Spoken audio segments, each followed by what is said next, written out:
Pensa só, um resort de luxo, a família de um dos homens mais poderosos do Brasil.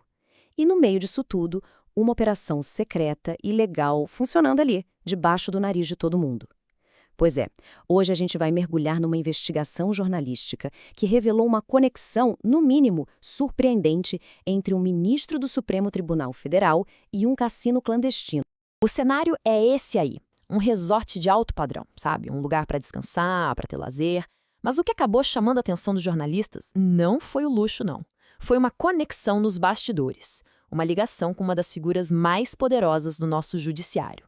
E essa ligação ia transformar esse lugar no centro de uma baita polêmica.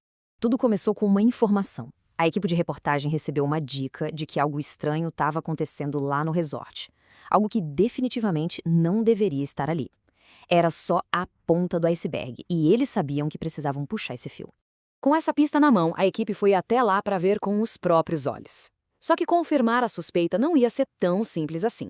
O que eles acharam, e principalmente como eles acharam, superou qualquer expectativa. Vamos juntos nessa investigação? Ok, primeiro, vamos entender a peça-chave que deu início a tudo isso, a tal da teia de conexões. Afinal, como é que a família do ministro do STF, o Dias Toffoli, estava ligada a esse resort? Então, a conexão não era uma coisa vaga, não. Uma empresa que pertencia aos irmãos e a um primo do ministro tinha participação direta no resort. E mesmo que essa empresa tenha sido depois retirada da estrutura societária, o rastro continuou lá. O endereço oficial da firma era a casa de um dos irmãos do Toffoli. Ou seja, os laços eram bem próximos, bem familiares. Bom, com essa conexão estabelecida, a equipe foi investigar no local. Mas achar o que eles estavam procurando se mostrou bem mais difícil do que parecia. Chegando lá, os repórteres começaram a perguntar sobre essa suposta área de jogos. Mas sabe como é, né? Só encontravam um muro de silêncio. Os funcionários davam respostas vagas do tipo, tá em construção, ainda não tá pronto. A pista parecia que ia morrer ali. Já meio desanimados, voltando do restaurante do resort, eles cruzaram com uma família. E numa conversa super despretensiosa, uma pergunta casual acabou desvendando o mistério todo. A reação dos pais foi de choque total. A mãe ficou horrorizada com a pergunta. A ideia de ter um cassino ali, num resort familiar, parecia um absurdo completo. A resposta dele já deixava claro. Se o tal cassino existia, ele estava muito bem escondido. E quando parecia que não ia dar em nada, a informação crucial veio da fonte mais improvável que você pode imaginar. Com a maior naturalidade do mundo, o filho do casal simplesmente apontou a direção.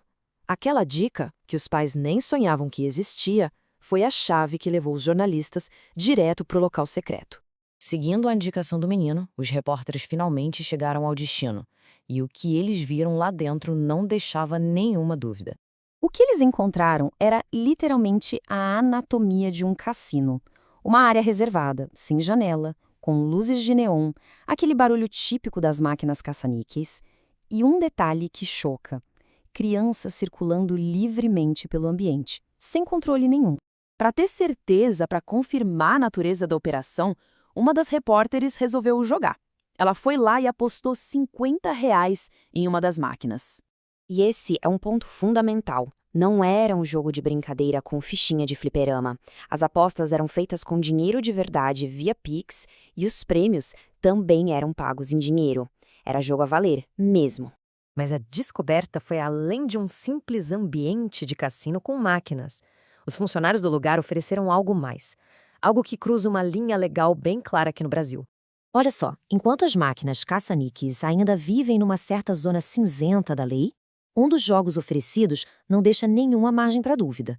O Blackjack, o famoso 21, é considerado jogo de azar e a prática dele é expressamente proibida no país. E essa oferta de um jogo legal foi feita assim, abertamente. Um funcionário se ofereceu para organizar uma mesa privada de blackjack para o grupo depois do horário e ainda disse que já tinha até as fichas profissionais prontas para a partida. Ou seja, a contravenção era parte do serviço da casa. Então, vamos juntar as peças do quebra-cabeça e entender a dimensão disso tudo. Por que a existência de um cassino secreto num resort vira uma questão tão relevante? A sequência dos fatos é o que cria a polêmica. Passo 1. Um resort ligado diretamente à família de um ministro do STF. Passo 2. Um cassino clandestino operando lá dentro. E passo 3. A oferta de um jogo que é ilegal no Brasil, sem rodeios. E aqui está a síntese da história. Um lugar que, no mínimo, era frequentado por um ministro da mais alta corte do país, abrigava uma operação de jogo ilegal. Isso levanta umas questões bem sérias sobre as fronteiras entre negócios privados e a responsabilidade de figuras públicas, né? E a história toda nos deixa com essa reflexão. Essa descoberta joga a luz numa zona meio cinzenta, onde os limites podem ficar perigosamente confusos. Uma questão que, no fim das contas, vai muito além de um simples jogo de cartas.